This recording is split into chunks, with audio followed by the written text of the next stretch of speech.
Hey guys, on this video I'm going to show you how to manage your losses. And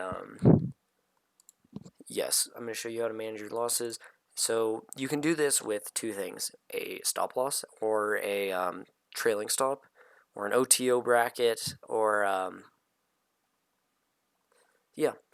So how I do it is I look where a previous resistance line is and I set it right there. So I'm going to show you what I mean by that. So if I just go trade view,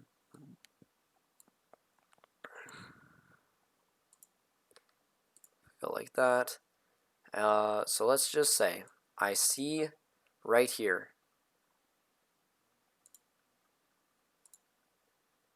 that's my resistance line. You can see it doesn't pass that. Boom, boom, boom, boom, boom.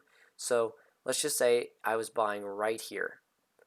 I wouldn't because it's not confirmed on literally anything, but I'd buy right there. Let's just say I'd set it right below the resistance line. So right there.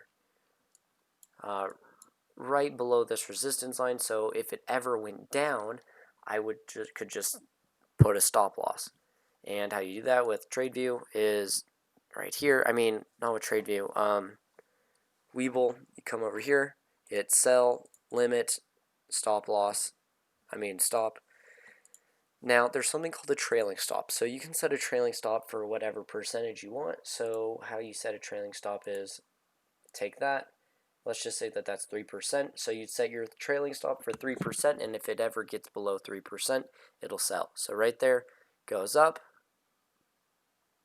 didn't sell, didn't sell, didn't sell, sold. So yeah, it's pretty easy. That's one of the most basic parts about trading. But yep.